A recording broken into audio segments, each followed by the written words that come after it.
लोग पढ़ेंगे some important term of spherical mirror. तो सबसे पहले हम लोग पढ़ेंगे पोल। तो देखिए ये आपका स्फेरिकल मिरर है, ये भी आपका स्फेरिकल मिरर है। तो इस टाइप का स्फेरिकल मिरर को बोलते हैं कॉनकेव मिरर, और इस टाइप का रहेगा तो बोलते हैं कॉन्वेक्स मिरर। तो इसका जो मिड पॉइंट है इसी को बोलते हैं पोल। इसका जो मिड पॉइंट है इसको क्या बोलते हैं? पोल। और इसको लिखते हैं पी से। किसे लिखते हैं? पी से। समझ में आया? तो स्फेरिकल मिरर का जो बीच वाला पॉइंट है उसी को बोलते हैं पोल। इस पोल को किस लिखते हैं? पी से। किससे लिखते हैं? पी से। Mid point of spherical mirror. ठीक है। अब आते हैं सेंटर ऑफ कर्वेचर। तो आपको बताए थे कि spherical mirror is a part of hollow sphere, यानी होलोस्फीयर से ही निकला है स्फेरिकल मिरर। तो आपने देखा होगा कि होलोस्फीयर में एक सेंटर था। क्या था? सेंटर था। तो वही सेंटर स्फेरिकल मिरर का अब बन जाएगा क्या? Centre of curvature. तो यहाँ देखिए ये यहाँ पर सेंटर ऑफ क्या है? कर्वेचर है। इसको सी से लिखते हैं। किस लिखते हैं? सी से। इसका इधर होगा। ठीक है।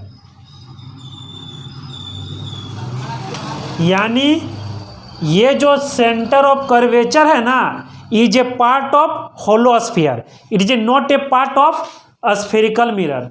ठीक है। अब देखिए सेंटर ऑफ कर्वेचर समझ में आ गया होगा कि होलोस्फीयर का जो सेंटर है वो स्फेरिकल मिरर का क्या बन जाएगा? Centre of curvature. इसको कैसे डिनोट करते हैं? सी से। इसको डिनोट करते हैं सी से। किसको डिनोट करेंगे? सी से। ठीक है। अब आते हैं रेडियस ऑफ कर्वेचर। कहाँ से आते हैं? Radius of curvature. तो पोल और सेंटर के बीच का जो डिस्टेंस है ना उसी को बोलते हैं रेडियस ऑफ कर्वेचर। किसके से बीच? पोल और सेंटर के बीच का डिस्टेंस है ना, यानी पीसी। यानी पीसी क्या है? पीसी इक्वल टू आर है। आर मतलब रेडियस ऑफ कर्वेचर। ठीक है। यानी radius of curvature is denoted by R. ठीक है। रेडियस ऑफ कर्वेचर किस लिखते हैं? आर से। और कोई भी डिस्टेंस को कहां से मार लेते हैं? पी से। पी मतलब पोल। अब आते हैं फोकस। कहां पर आते हैं? फोकस। तो इसका जो बीच वाला पॉइंट है उसी को बोलते हैं फोकस। और इसको लिखते हैं कैपिटल एफ से। इन दोनों के बीच का पॉइंट को क्या बोलते हैं? फोकस। और इसको लिखते हैं कैपिटल एफ से। यानी फोकस क्या है? तो अब आते हैं फोकल लेंथ। तो फोकल लेंथ कौन है? पोल से लेके एफ तक का जो डिस्टेंस है ना उसको लिखते हैं फोकस। इसको लिखते हैं स्मॉल एफ से।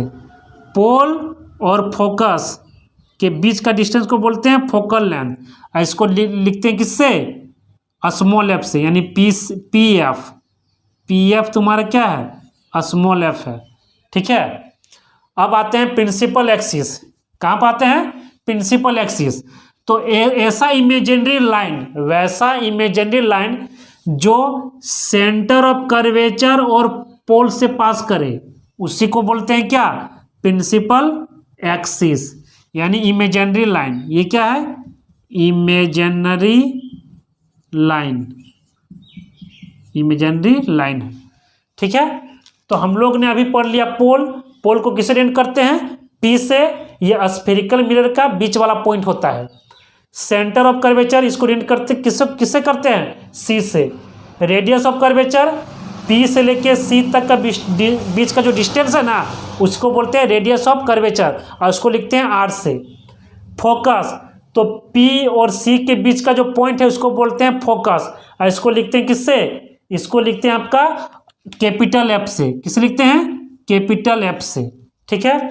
अब आते हैं फोकल लेंथ। तो पोल और फोकस के बीच का जो डिस्टेंस है उसको बोलते हैं फोकल लेंथ। इसको लिखते हैं स्मॉल एफ से। यहाँ भी पी और एफ के बीच का जो डिस्टेंस है उसको बोलते हैं फोकल लेंथ। इसको लिखते हैं स्मॉल एफ से। उसके बाद आते हैं किस पर? अब आते हैं प्रिंसिपल एक्सिस। तो वैसा इमेजिनरी लाइन जो सेंटर ऑफ कर्वेचर और पोल दोनों से पास करेगा उसको बोलते हैं प्रिंसिपल एक्सिस। ठीक है। तो आपको समझ में आ गया होगा some important term of spherical mirror.